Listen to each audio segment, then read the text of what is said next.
stuff today, but okay, so we're live. Hi, guys. It's me Okay. with Jason, Common Sense News and Entertainment. We're back at it again on a wonderful Wednesday night, May 20th.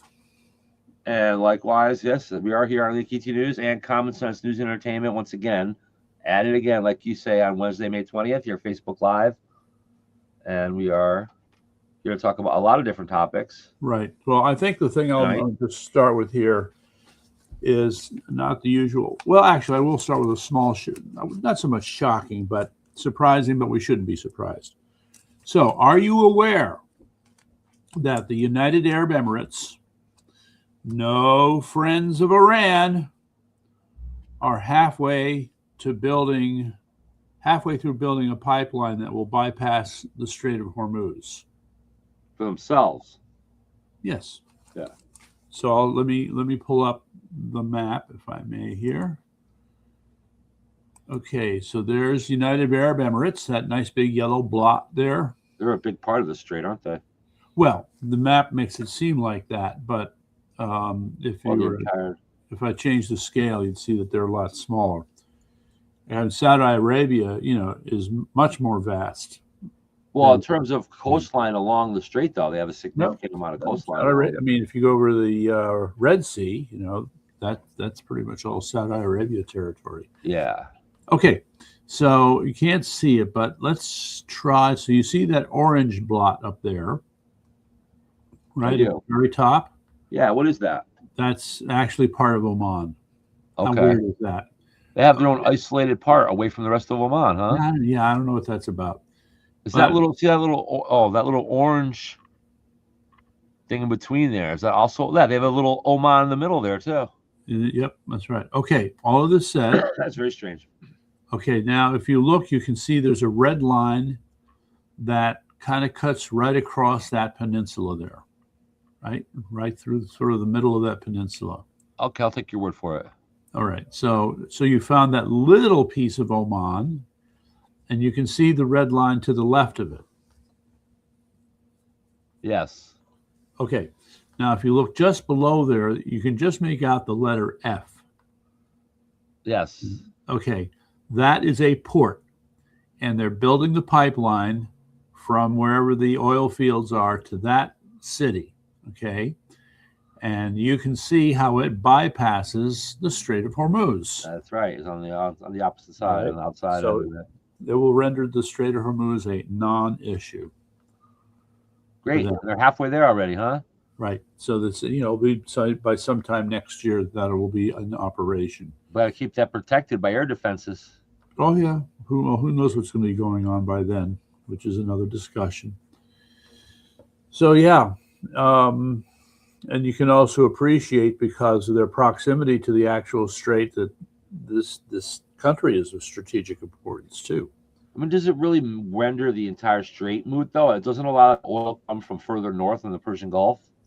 Well, it depends. I mean, the thing is, if they wanted to do this, I mean, do it all from there. To me, it's added cost. But if you had to come from, say, up in Kuwait and ship it down from Kuwait down to the UAE, you'd unload over on this coastline here in the Persian Gulf. Interesting. And then from there, it would just be shipped by pipeline across that peninsula, and then the other ships would pick it up on the other side. That would be one way to do it. Still pretty expensive, but it's better than the alternative. So you have that going on. I really haven't heard much else. I mean, a lot, all right, let's face it, a lot of the drama has been around these so-called peace negotiations, right? Yeah, I heard today that there's going to be a major announcement in that regard within 24 hours. Yeah, okay, here we go again. Yeah. All right. Trump says he doesn't mind the back and forth. Well, he's in no hurry. Okay. I think we have to keep in mind that Mr. Trump is the master of negotiation. President Trump is the master of negotiation. Right. So if there's back and forth, if there's, give and take, if there are debates and concerns, he knows how to deal with it. I trust him. Right. So every time I pull out an extra 20 when I fill my gas tank, I still say to myself, I trust the president. okay. Well, the funny thought to keep in mind It's is like 3 that times a week. you could find that the price of oil could come down so much after this is all settled that you'll be saving money on the other side of this to hold. Yeah, I could down under $2 a gallon. That would be, I mean, to be able to keep it under $2 a gallon, that would be awesome. That would be awesome. Right. So, although the oil companies may not like it so much. Nonetheless, It's not necessarily a bad thing, though. The supply and demand comes into play here, especially if we start selling more oil from the Gulf of America, like they're talking about. Right.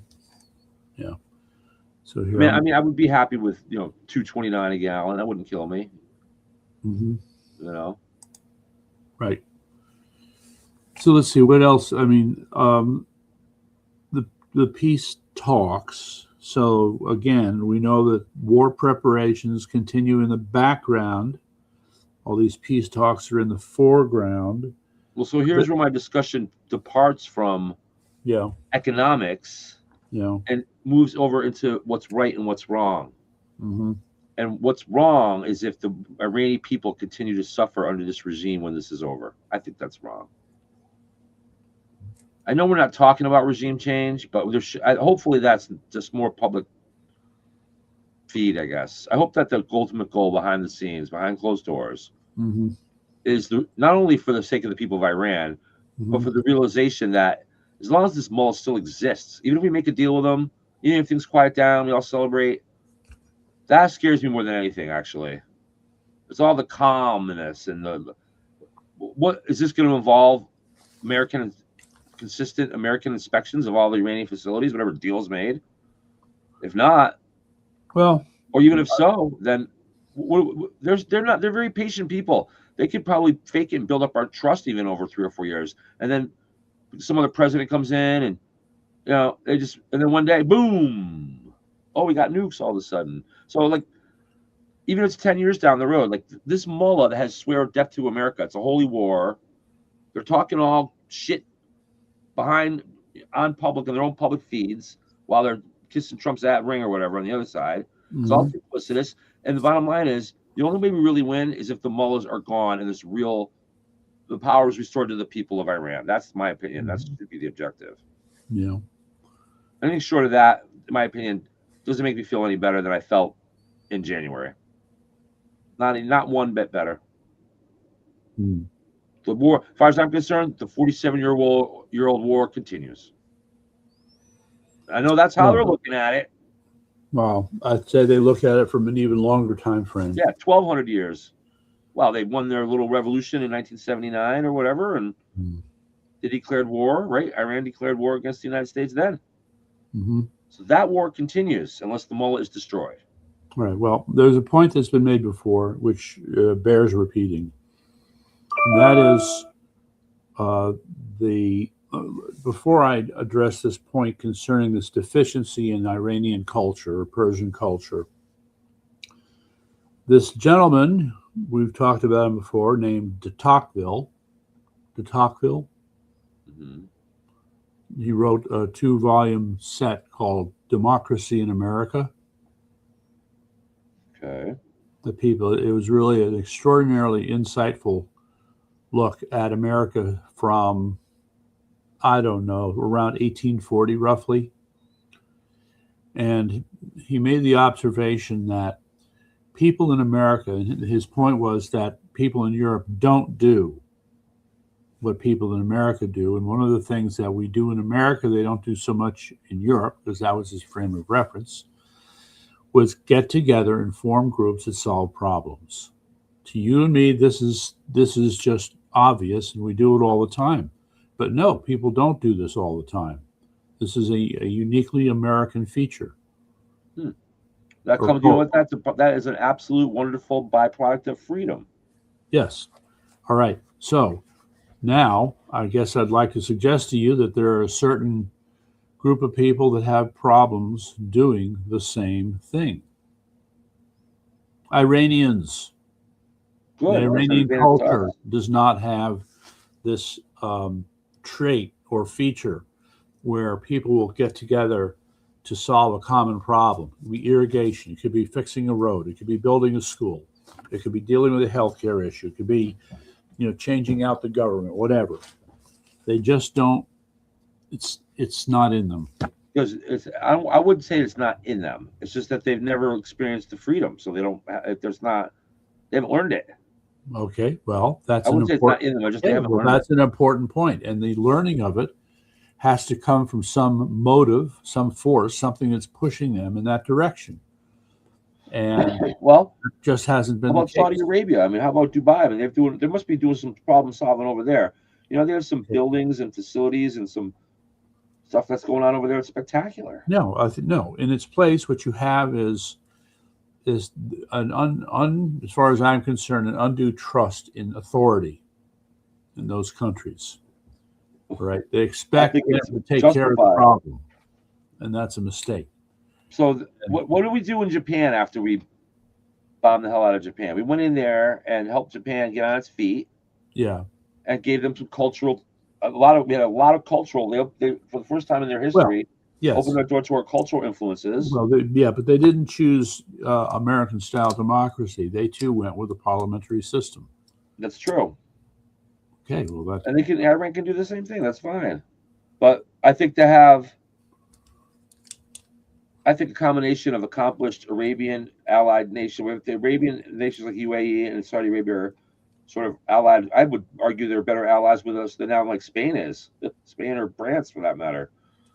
Well, yes, a combination of their ingenuity and our knowledge of freedom and the things it brings in problem solving, to get together and help them get on their feet. Mm-hmm. But first, you got to defeat the mullah and end the mullah. Well, it really needs to be the objective. Okay, so without someone like Prince Pahlavi, and this is the other thing, you take this thing with having a prince or a king and a shah. This is a form of government they're used to, okay? And they have not, the closest thing to it was to allow Khomeini in, who was even more tyrannical than the Shah, all right, rather than the opposite, which is to say, we're going to declare independence from this tyrannical government. We're going to set our own path in terms of how we set up our government. Yeah, you still have the Shah. England has their king and queen, stupid king and queen going on. You want to have the stupid Shah come in and be a king or whatever? Go ahead, but just have a parliamentary governmental system around it. What kind of power does the Queen, King Charles, actually have in England, other than as a really strong diplomat? Well, he still has the power, for example, to dissolve the parliament. Really, he could go in and just tear the whole thing apart if he wanted to. No, start all over. He said, this body here that's been enacting legislation, you can go home now.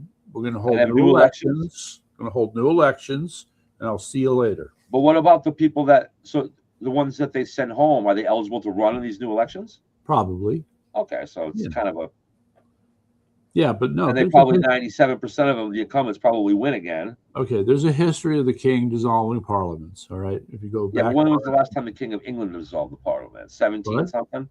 What? When was the last time a king or queen dissolved the parliament in England? Probably 16 or 17, 1800 something. Well, let's see. I don't 17 something. It's got to be a long time. I wouldn't be so sure about that. Let's just check this. When was the last time? My typing. Last time English monarch dissolved parliament. I'm gonna guess like during the Revolutionary War. They got pissed off they were losing. So around that time, I'm gonna say late 1700s, early 1800s. Oh, right. Yeah, not too far off. The last dissolution of Parliament by an English monarch was in 1708. That's even further back. Yeah. Yeah. Okay. Before that was when George Washington was born, or right before George Washington was even born. Okay, so it had to be pretty serious. I bet you it happened a lot of times before that, though. That's probably the thing. Oh, I see. Then okay, so then it says here the practice of royal dissolution of Parliament ended with the Parliament Acts of both 1911 and 1949. So now he no longer has that power. All right. So the Parliament can only be dissolved by the Prime Minister or through fixed-term legislation. So the king is a glorified ambassador at this point. That's a big part of what he does, He but probably has a lot of clout. If you were to speak up, you probably have a lot of influence. But well, he does. But we have to. I mean, there's. so that's what I'm how to say suggesting for this? Iran. I guess getting back to Iran, that's what I'm suggesting for Iran. What?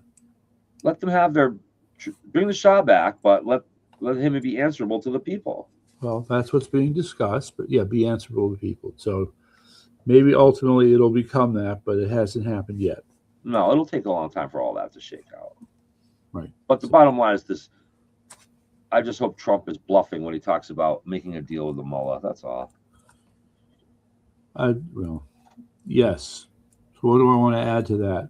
Or maybe we can make a deal with them, and then we can do what they did to us so many times. Well, you know what? I'm going to add another little tidbit here that should get anybody upset. Not anybody, but to explain why the Iranians have the problems they do. Like economically speaking? No, militarily speaking. Oh. That would be. Oh, we've blown up most of their crap. That's what the problem is.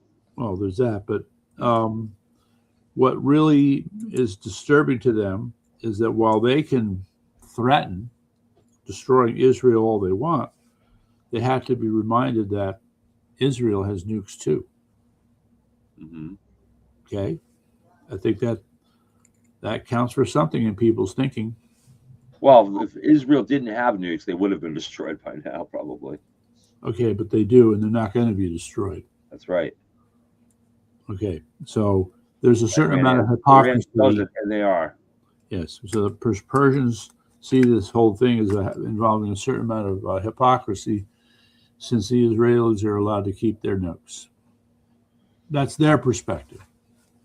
I think I'm here. I think the leader of Turkey should watch out and make sure nothing happens in his country. The leader of Turkey. Yeah.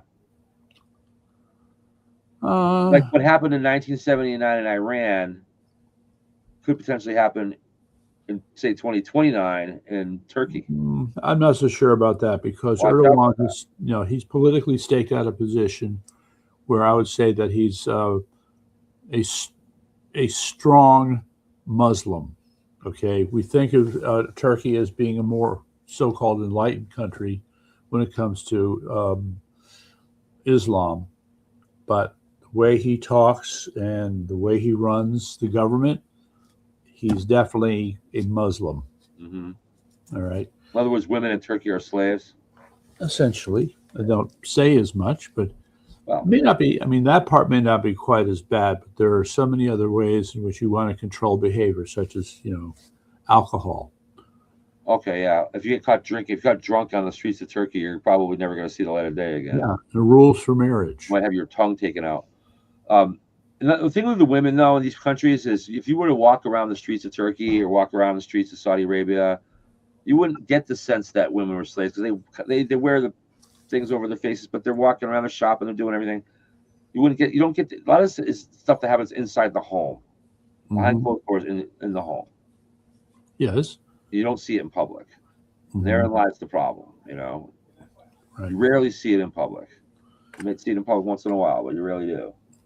And another thing is, by human nature, many Muslim men, despite their position, their ridiculous position as superior or whatever, still treat their wives with love and benevolence, and not necessarily like a slave all the time.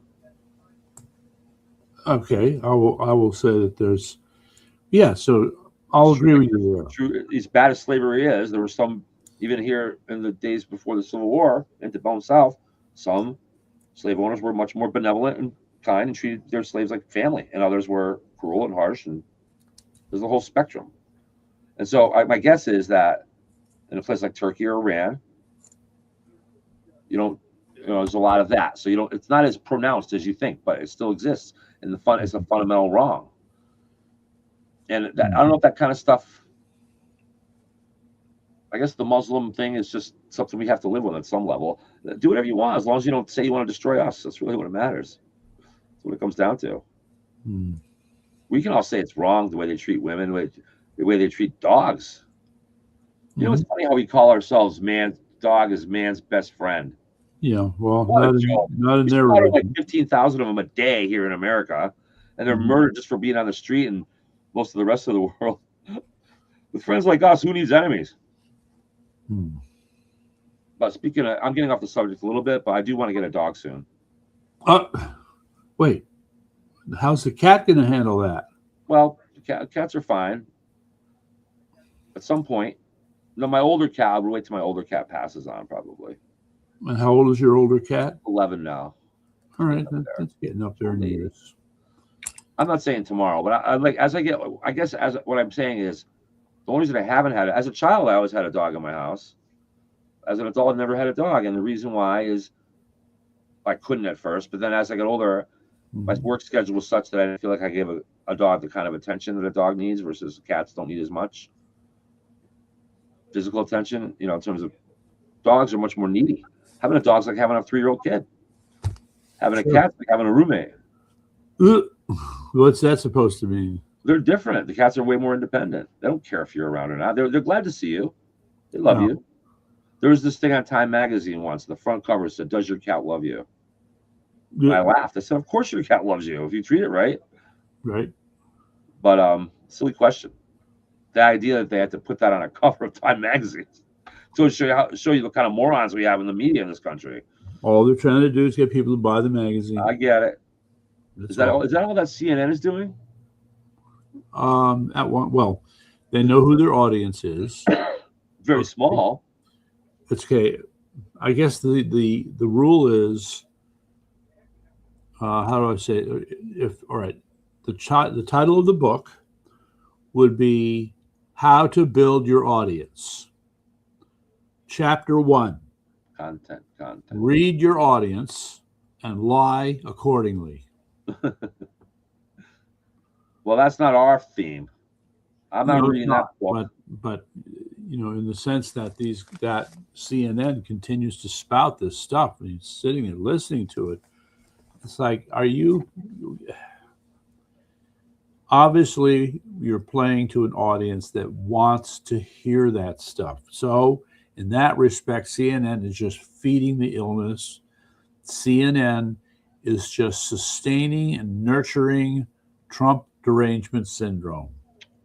Right, which is part now. If you got now, having said that, the people that sit at the boardroom at CNN are the ones that make the decisions, right? Yeah. Can you not? Can we just admit that these people are part of a conspiracy to destroy the country and are evil people? Well, I don't have any problem admitting that. Well, I think it's pretty much a truth for most of them in that boardroom because they know what they know what you're saying. You're fomenting TDS. They're not stupid people. All right. Well, so you say that. So I think Why would you want to do that? why would we want to do that? Because they're evil communists. Thank you. They hate America. And they want to see America fall. And they want to destroy the value system that defines America. Now, when Ted Turner, who just passed away, by the way, yes, just a few days ago, last week, I believe. Do you think that was what he had in mind when he founded CNN? No, not at all. No. Well, we see this goes on all the time. You have what people. Happened? You have the people, the evil ones, and they're always looking for a place to dig in and build their narrative colleges in order and to media. achieve their objective. Colleges and media. We got a super big problem. We need to clean their clocks out of these institutions in our country, or we're never going to solve our problems. Well, part of it is. I'm glad it's a small audience, but it's a potent audience. It's an audience that turns a school teacher of the year, as a matter of fact, into a presidential assassin attempt. Okay, that's the kind of crap that CNN's doing. Because you look at CNN, it's been around for 30-something years now, and you say to yourself, yes, that's a trusted news organization. If you're a youngster growing up or whatever, you're not sure. It's sickening. Something's got to be done. I don't think this stuff falls under free speech. I really don't. I don't know why people don't agree with me on that. You're yelling fire in a crowded theater and creating chaos. Yeah. You're not doing it in a little theater. You're doing it across the whole country. You're yelling fire in a crowded theater to foment chaos, and you're getting chaos. Violent political crimes are now up 500%. Okay. So it's like if you were in a theater watching a movie when nobody would get hurt, and someone yelled fire, people would run and scramble, and some people would get hurt. Not everybody, but some people would get hurt. And that's what we're doing here, is it not? Why are we not putting a stop to this? Why are we not putting? Why are we not yanking the license of A? Why don't we call up ABC and say your FCC license is gone if you don't start doing honest? If you stop lying. Well, I don't think when they issued those licenses back in the 40s or 50s that they said, hey, yeah, you can go on the news and lie to try to foment violence if you want. All right. Well, understand. I forget the name of this act, but it was repealed under Obama, and it was a law. I remember this. Okay, that specified you must tell the truth to the American people. Well, not anymore. Obama had that law. How do you repeal? Did he get Congress to repeal the law? Yeah. Congress passed the law to repeal that law. Well, no, you just repeal it. Say it doesn't. No. How do you? Congress has to repeal its own law. The president can't just go up and repeal it. Yeah, let's just say, I mean, my understanding is that he lobbied effectively. And Congress passed a did an act of repealing it officially. As far as I understand. What would be the premise of that? We want to lie to the people on TV now. You know, what am I? Yeah, which by that was the the biggest damage he's ever done. That to me, that's the one thing that Obama done more, other than Obamacare and that act are the two major ways he succeeded in taking this country apart. So why not pass a new law then? Nobody's bringing this up. Why not? Do you know what the name of that act was?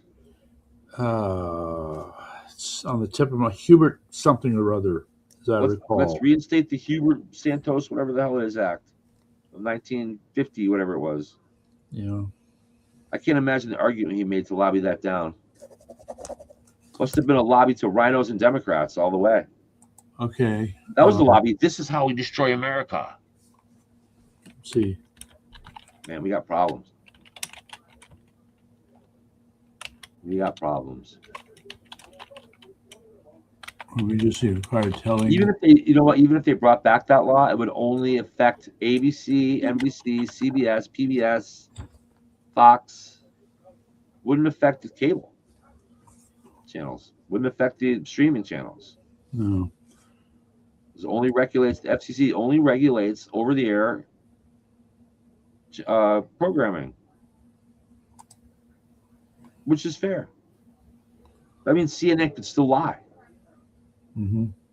ABC could not. CBS could not. NBC could not.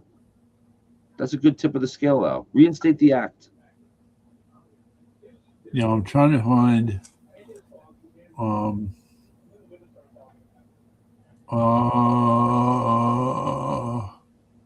Okay, I'll read this here. The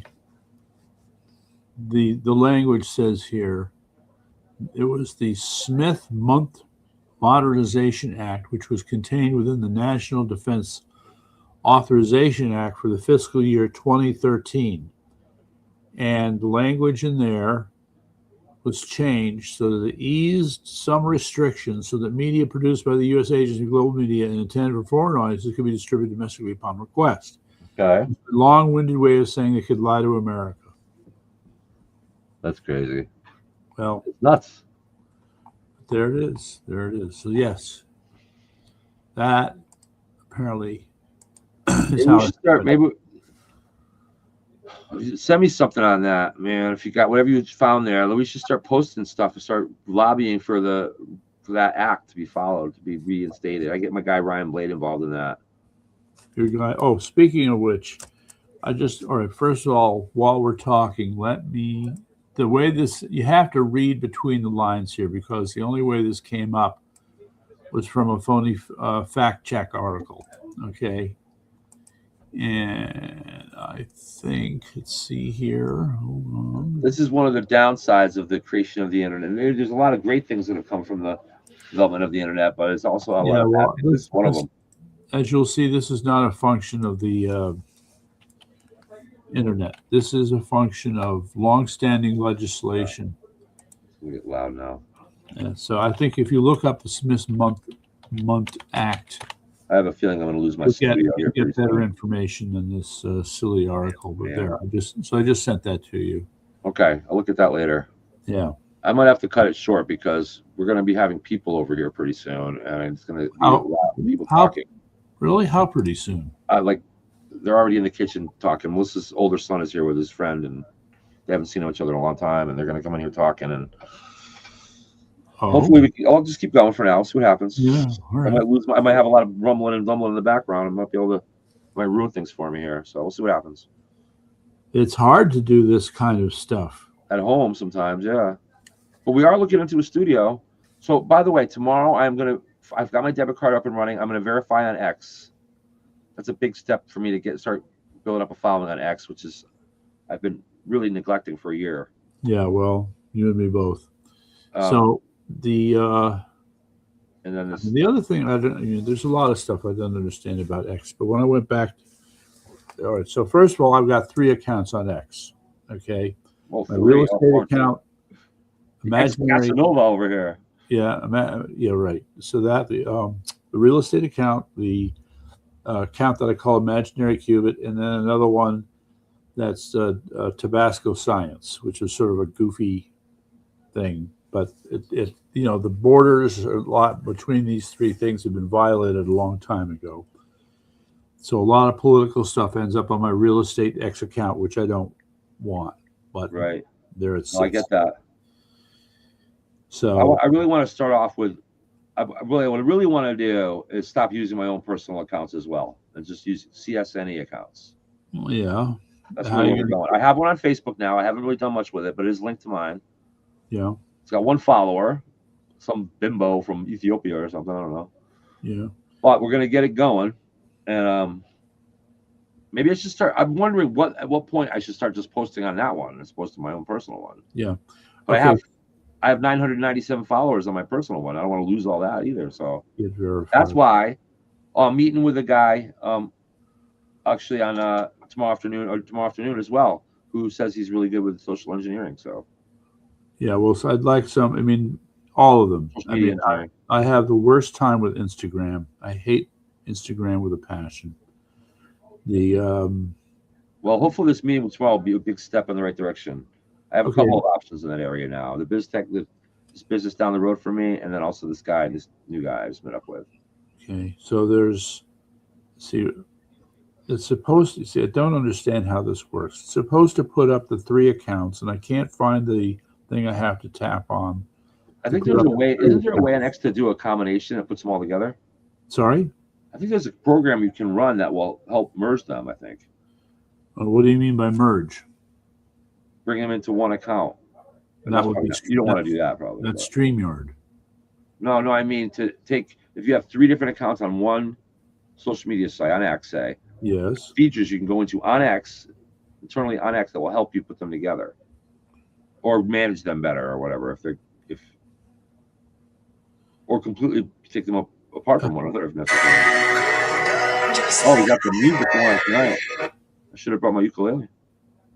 Yeah. Anyway, I just sit here, I tap, and I get nothing. I just. Hey, I want to say something else about Connecticut real quick. For all of you on X and on Facebook that keep celebrating that Lamont is going down, the people are primarying and going up against Lamont on the Democratic side. Yeah, well, there's just one guy. Everybody's all excited about Lamont going down. But let me tell you something. You shouldn't get too excited. You know why? Because the people that are going up against Lamont are like Mandami. Yes. They're way further left than Lamont. Lamont, I would consider a moderate to slightly left, too far left guy. These people are like in the order of sure. Witch from Virginia and Mandami. These are much worse people that are running up against going up against Lamont. Are probably going to beat him. So all these people that are celebrating Lamont's demise. They're more like young. Lamont did veto a couple of these nasty bills earlier last year. Right. So anyway, now what's going on with Selena? You're telling me that she's beginning to get more viewers. Yeah, she's growing little by little. Just we both are. On CT, our CT Common Sense podcast is slowly and steadily growing. Has been.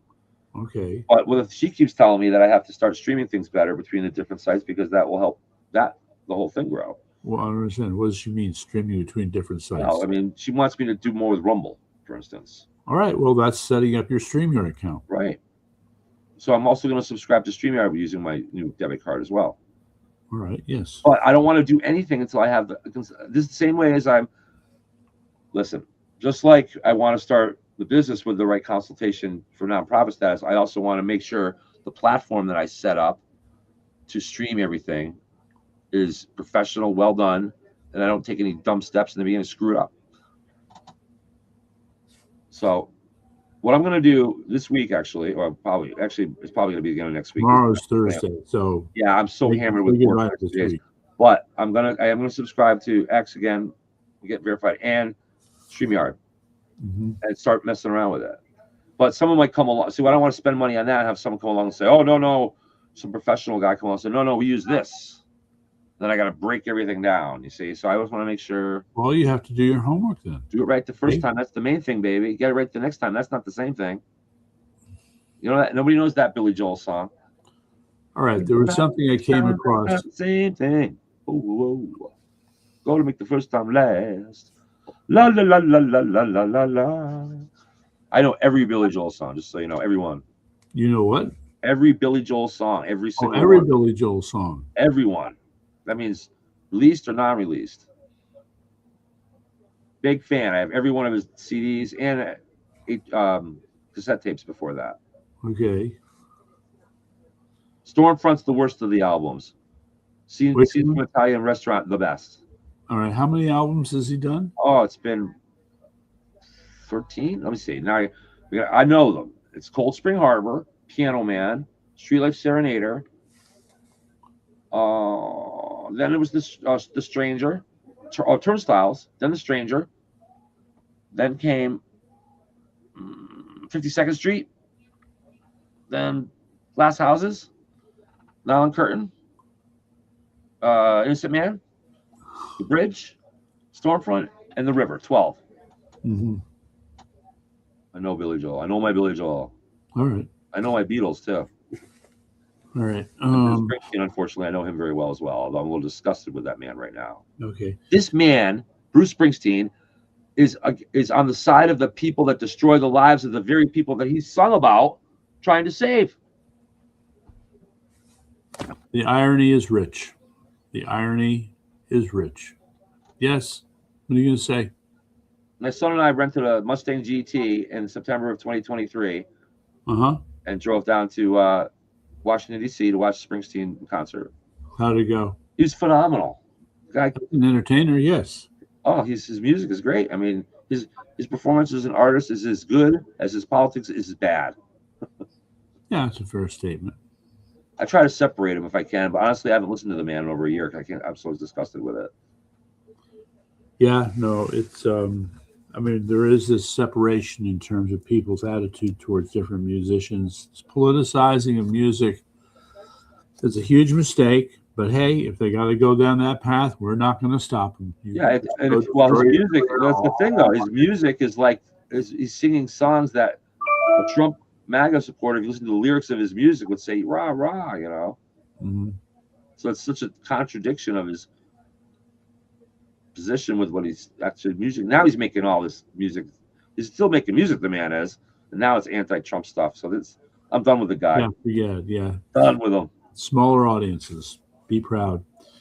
Anyway, the other point I wanted to raise here is, or again with Selena, all right, let me try it this way. It frustrates me. I came across a phenomenal clip. I think it was on X. Some guy who's here in Connecticut named Jonathan, who has a website, the name of which I couldn't remember because it was so weird. It was like Aristfiscal. So he's screwing up the word fiscal and combining it with aristocrat or some weird thing like that. In any event, he was putting up phenomenal information about the voting rolls in Connecticut. Yeah, you know who that Jay is? Who? He's my buddy, Jay Anderson. He was one of the. Call himself Jonathan. Yeah, Jonathan. I go by call him Jay, but it's Jonathan is his name. Really? Listen, this whole thing started in November of 2024 when I got involved. The first person I got on X with I talked to was him. Yeah. And then he and I found Selena. All right. So, but he has his own channel. That channel, he and I started that channel together. The MAGA Republican thing on I'm pretty sure that's not it. It's like, again, the website, I'm kicking myself because I didn't write it down and I lost it, but it's something like ARISTFSCAL, Okay. something like that, .com. Okay. And he was just sitting there, simple setup, and he was putting up all these historical voter roll data things on Connecticut, and he's going through and analyzing it. Does this still sound like him? Yeah, it does. Okay. We'll get to the bottom of it. Yeah. Well, okay. Let me know. I mean, because again, when I just, yeah. Anyway, so I had to share that with you as well. And what we built on the Google site, this profiles of the towns and the districts with task lists and actions and calendars on everything. I mean, this stuff is such a powerful thing we made, and we're not really using it yet. Not yet. Yes. Well. Not yet, but we will. We'll get to it. Enough people don't know about it, and we're not just. And there's no point in just us using it because we talk to each other anyway. This is about groups like CTRA and Take Back Connecticut and these different Patriots USA, whatever they have down in Danbury. If all the leaders of those had logins, we could all talk to each other in a much more. Not just talk to each other, but know who the people we've been talking to, what we've met. If I meet a guy in this town, he knows that guy. I can put it in there. I spoke with this guy, and then you don't have to necessarily call someone to tell them. All right, offline, we got to compile. I want to return to compiling a master list of all of this, names and email addresses. Master list. Which that would be that. That would also be in those folders is a folder called Name Roster, which has exactly that. It's got about 150 names on it right now, but it should have about 450. What are these 150 names? It's called the Name Roster. It literally has an Excel document, literally with a roster of everybody. Last name, who everybody? Where did these names come from? Everybody's involved in the movement. The people we want to defeat. Everybody. Chris Murphy's even on the thing. I'm very confused. It's got the last name, the first name. You sort it by last name. Then it shows the next line says, basically party affiliation, then contact information, and then a little list of like if you've met with a person, met with them on this day, any in-person meetings, and then a little quick background about a little quick mini paragraph, like a sentence or two, about who the person is. This person does stickers and bumper stickers. This person, have you sent me this list? Yeah, I don't know. I probably sent it to you when I first knew you. I probably did send it to you when I first knew you at some point. I'll send it to you again. All right, let's try it again. I would really like I said, it's got about 150 names on it right now. I built it last fall, I think. Right at the time I was running against Ben. All right, there is the state central list. I don't know if everybody in the state central list is on it or not. I think I built it right before as I was running against Ben. But I certainly have all that. I could take. What I did then is I took everybody who I talked to and meet. It goes on my phone. And what I did then was I took my phone, went through it, and populated this roster with all the details. All right. Because my phone just says their name and their number, really. So when maybe the company they work for, that's it. When can you send me this list? I'll send it to you as soon as I get my laptop fired up. Probably this weekend. All right. Oh, this weekend. All right. Or before this weekend, anyway. Right. I know it's on my laptop, so yeah, I'll get it to you. All right. But it's the kind of thing that right now it's way outdated. It needs more. It could be so much bigger at this point. Yeah. So James Mayer's not even on that, and he's like a major guy, so I know it would need major updating. I'll show it to you, and I'll get you a log. Actually, I just get you darn login to that. All right. Well, I don't have it login in front of me, but after the long conversation I had with Jim, that was a while ago. I compiled a list of all the names that we exchanged with each other, and it was about 12 or 15 people. Yeah. Just in the conversation. After the ones that we wanted to, that we thought were the most receptible to us from the committee. Yeah. Yeah. Okay, so that list as well. So those were the ones that would be priority on the name roster, but really everybody. But that, again, that's the kind of thing when we talk about we need volunteers to help. It's not when we say we want volunteers, it doesn't mean just waving signs or being a rebel or going to RTCs. It also just means sitting home and doing data entry.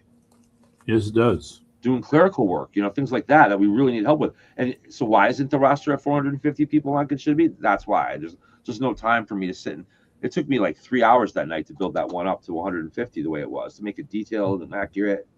And it was probably a good 15 hours or more I spent on building all those profiles. We had a volunteer that worked for a company down in Danbury. I talked to her, the owner of the company. This is way back in like January or February of 2025. Yeah. And he said, let me get my secretary to call you. She'll take care of it. And half an hour later, I got a call from his secretary. What do you need? She typed up, like those profiles that are out there on Google right now, they wouldn't be there if it wasn't for her. I would never have the time to do what she did. She probably spent 15 or 20 hours on it. I spent about 3 or 4 hours on it. She probably spent 15 or 20 typing up all that stuff. Mm-hmm.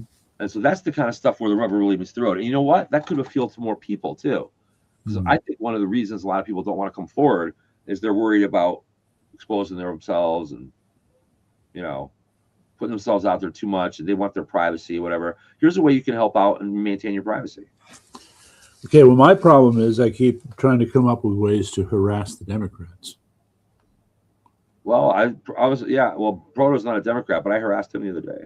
Not really harassed him. He harassed me.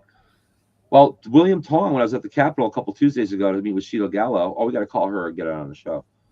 I walked by William Tong's car.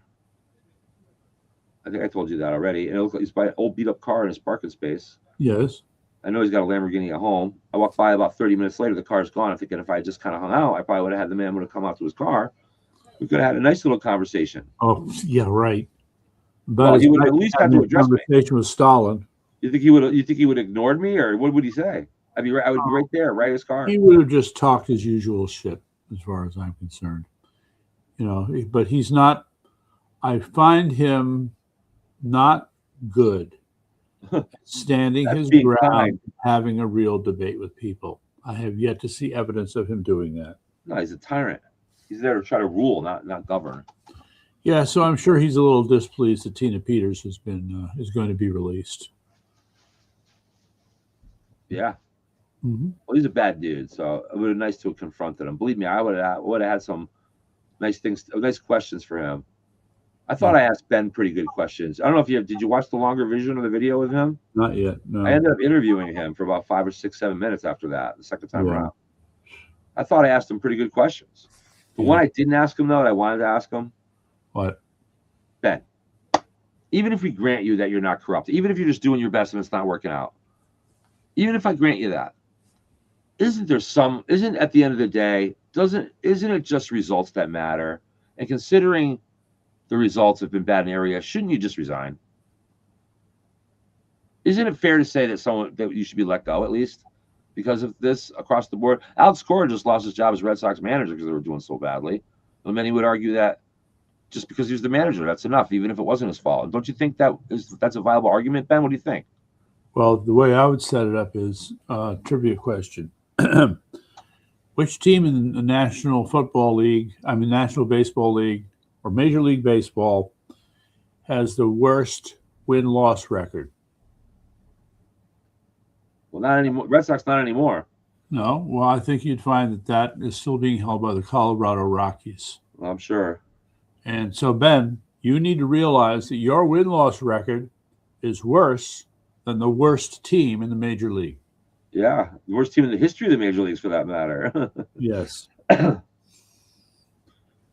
have the same players. Can't have the same coach. And then, like you said, we've lost Republican seats in our legislature at a precipitous rate, at a faster rate than ever in our history before. Mm-hmm. Right. Well, and then the basis for that. I mean, behind what I know as Jonathan was showing here, there is the suggestion. Well, let me just set it up. In this particular piece, he was giving an example of how when he moved from one town to another in Connecticut, his party affiliation was changed from Republican to unaffiliated. He never made any such change. He's always been Republican. Mm. So who shifted him from Republican to unaffiliated and why? Mm. Right. So he's suggesting something that is a little suspicious. Mm-hmm. Right. So there's that. Well, I know that Ben's is kind of a scary looking dude. He's a scary looking dude. He's a scary looking dude. He's got these kind of wild staring eyes. He calls Todd Hecht crazy. Todd Hecht is the guy we interviewed about the Virgin Islands about Ben. That went half viral, pretty much. Okay, well, he's going to attack anybody who attacks. Because Todd is crazy, but he's the one grabbing my phone and with his eyes going like this. I mean, he's the crazy one. Yeah. So the question is, what kind of double dealing is he doing? This is what we would like to know. So I'll just reiterate, and this is where I have to check with Selena. What is this allegation that he was bribing Republicans to throw races? What is this all about? Yeah, I would give her a call directly on that. And while you are talking to her, if you think of it, because I keep forgetting, we want to ask her for the roster from the debate. Okay. Yes, so, that's right. I need that. That's right. All right. So from that, the people that attend, some of those people that attended would be interesting people to follow up with. So. Okay. Well, I'm realizing that we've got so many different lists here. I know. Time will have to be taken. Probably. I'm very good at statistics to get this all organized. I'm very good at statistics, organizing, and mathematics, and even I get confused sometimes. Okay, well, that's good to know. Let's see, what was the other hot item here? So, how late does Selena stay up? I think she'd be up. If you text her right after we get done with this, we only got a couple minutes left. Okay. She'll probably still be up.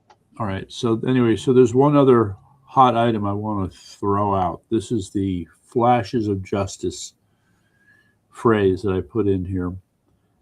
For the second time, it's been put up. Okay. The second time. We are told there is a gentleman. His name is something like R.L. Brown or something. I don't have his last name right. All right. But he is a dead ringer for Joe Biden. Really? So he was a double. Yeah, there's a guy on Facebook that wears that V for Vendetta mask that keeps coming on my feed saying that he's very strongly thinks that Joe Biden was gone a while ago. This guy was a stunt product. All right. So this makes the following even more problematic. Okay. This guy has turned state evidence against Biden and everybody else in the Biden administration over, wait for it, false identity, the auto pen scandal. Oh, wow. Okay. So he is admitting that he too was sitting there in front of the cameras pretending to be Joe Biden while he signed legislation. Wow, that would be huge. That is huge. So will it be borne out in the public? I mean, this to me, I don't understand why this kind of information isn't spreading around more quickly. Well, you know why. The media. So well, here we are. I got one person watching me right now. Maybe that's JK. Maybe that's DJ Ricky. Maybe that's Eric. Alan. I have no idea. Hi, whoever the one guy is. Hello. Maybe Fox News should be covering that. Yeah, they should, but they're not. And this just gets into the whole, how do we make our megaphone bigger? Common sense, news, and entertainment coming your way. Well, that sounds nice, but it's like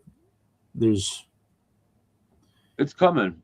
Well, I already have people that want to pump it up, so I just need money. All right. Well, that comes back to what you need to get squared away with Mr. Becker. That's right. So we can get that going. Friday, I mean. So. Right.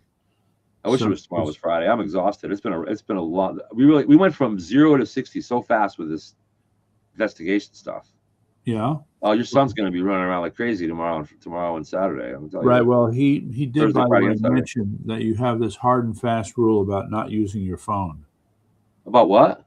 Not using your phone while you're on vacation. Oh, when I go to Vermont, I will not have my phone with me now. But I will be reachable through Melissa if anything major happens. So. I see. Okay. Or if Doug's running the show while I'm gone, then I'll make sure that he. maybe I'll do a thing where once a night he checks in and make sure everything's cool or whatever. So I won't. Yeah, I won't completely. yeah. But I'm not bringing my own phone. No, that's not Okay. happening. He's still a little wet behind the ears, as they say. Me? No, he is. Oh, he is. Oh, yeah. Oh, absolutely. He'll need guidance. But I've been 10 months he's been working with me, so he's got some Yes, he's got some experience, but experience. But he needs to learn. Like the week before I go, he's going to be spend a lot of time up here with me learning the office, the administrative stuff. Yeah. And actually, he can. Honestly, yes, if he wants to. I haven't even thought about this, but we're going to be gone. Like the place is going to be a band. He can just like hang out here and stay here if he wants for a couple of days or whatever. Hang out.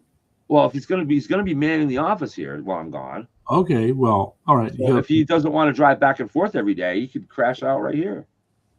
Okay. I don't mind. All right. Well, you can make that. I don't think he'd want to do that, but up to him. He doesn't have to do it, but yeah, that's. I mean, it is a 45, 50-minute ride from here to your place. So, I mean, with all the driving you do around the state, another 45-minute ride doesn't mean much, right? And he's starting to get used to it too, a little bit, I think. Yeah. But painstaking. He can do whatever he wants, but he wouldn't have to come every day. It would probably be like, we could set up so a lot of stuff he could do from there, but not everything can be done from there. So, So with that, just one more thing I'd like to bring up though before we go, actually, and it's back to this cultural warfare stuff. Yeah, this men and women sports thing. Yeah, which is starting to really crawl into my skin. Oh, before you get into that, another piece of good news comes out of Texas, where Trump has announced the establishment of a health clinic for children who want to and need to detransition. Oh, good. Yes.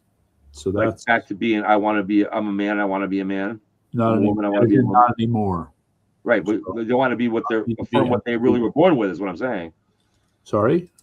This school would help them reaffirm their natural gender, right? What they're actually born. I think the notion is that if you've been subjected to puberty blockers and whatever else they do, you can detox yourself. Right. That's great. Yeah, so in light of that, my question is, here's why I want to say, I brought this up a lot. Yeah. It's not about having transgender men participate in women's sports is not, from their standpoint, it's not about fairness for transgender people. They don't care about transgender people. Interesting. Good point. Not at all. That's a very good point. They're Marxists and they're evil. Remember that. What they're trying to do. I guess we're going to keep reminding each other of that over and over again. They are. And so here's the thing. What's the motive behind it? Not to protect transgender people, because in Saudi Arabia, a transgender will be thrown off a building. Yeah. Okay. So why are they doing it? Well, it gets back to what we talked about earlier. Women are slaves in countries like Saudi Arabia. Yes. Right now in America, they're empowered. Well, how can we bring them back into being slaves again if we want to do that? Well, first of all, we got to take them out of the things that are doing that make them feel powerful, like sports, right? We got to diminish their role in these. The more we can compromise their integrity, their sanctity. Yeah. The more we can compromise their rights, the more we can bring them back down to earth and eventually put them back into the household and whatever. That's what they're trying to do. That's what this is about. That's what this is about. Wait, put back in the household? What are you talking about? My question is, this is again, what would you do if you invaded a country and you were an evil, horrible person and you wanted women to become slaves and not equal partners like they are now, right? Matter of fact, in America these days, women spend more money on education. They make more money than men do. They're actually outpacing men these days. Okay, yes, they are. So that must infuriate them. That must infuriate these horrible Muslim people that want to see them treated like dogs, right? Yeah. So how do you break that down? Well, one of the first things you can do is get them out of participating in sports, right? Okay. The more women are out there, they're empowered to do anything they want out in public, right? Okay, so the more you can take away their public positions, the further you can drive them back into the home. And it's a big battle for them. They're probably looking at it from their point. You got to know your enemy. They got to look at it from the standpoint of, what are we going to do about these women all part of in America? We must bring them back into the cages where they belong. How do we do this? Well, you got to start breaking it down from the top. No, there's a different process. Okay. that, I mean, for now, we'll just hold that as an interesting but peculiar thought. Where are the fathers? Where are the fathers of these women speaking up? That's a Where the hell whole are other the dads? issue. That's a whole other issue. That has nothing to do with transgenderism. No, none of it has anything to do with transgenderism. The transgender thing is just the vehicle they're using. That's all.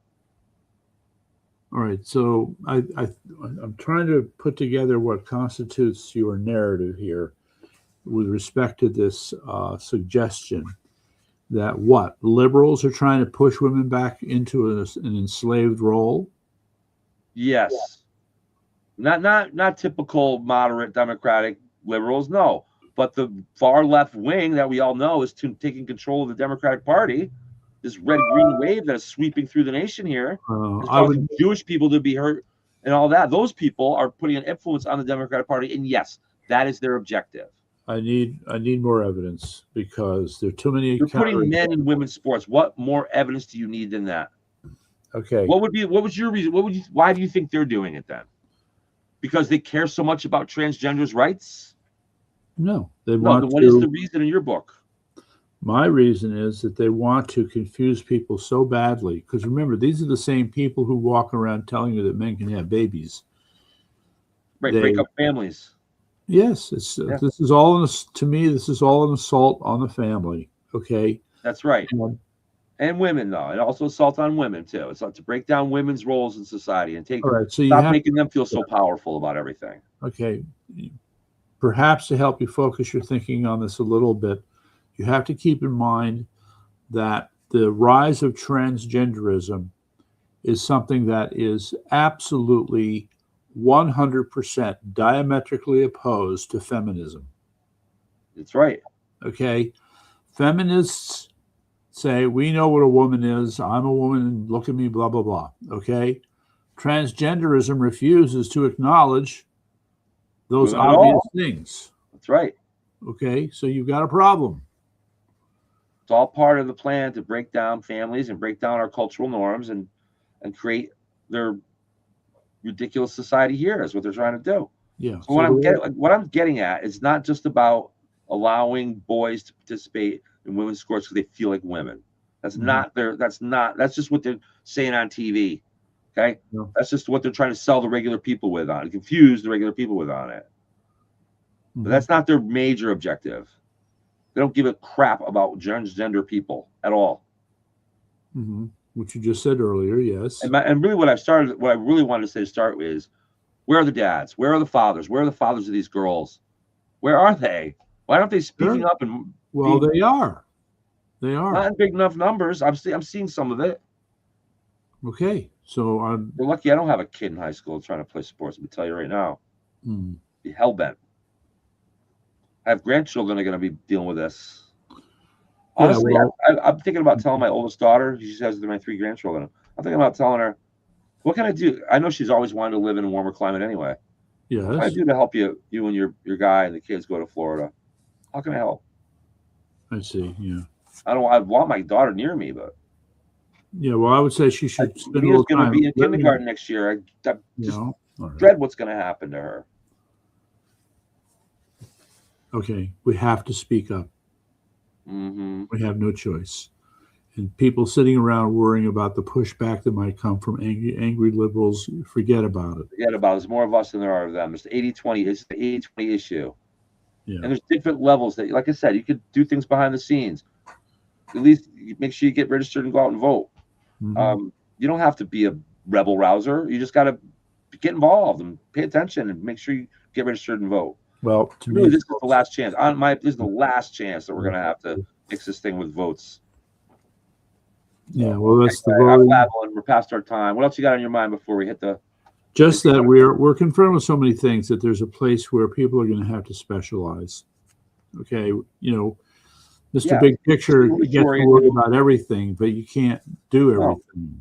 So a group of people to fight the homeschooling, a group of people to fight certain things. Yes. All right, it has to be that way. And yes, so we got some people in some areas, and I'm always available on Facebook or on YouTube. You can message me if you want to come forward and help. We can help you find a way. And we are going to be having events. So, all right. So on that happy note, I think we're ready to call it a night. I think we are. Thanks again, everybody, for watching Common Sense News and Entertainment. Same for Yankee News, guys. All right. God And bless Connecticut. God bless America. come Remember, back the at us fight is again always between tomorrow. the state and the family. Good night, everybody. Right.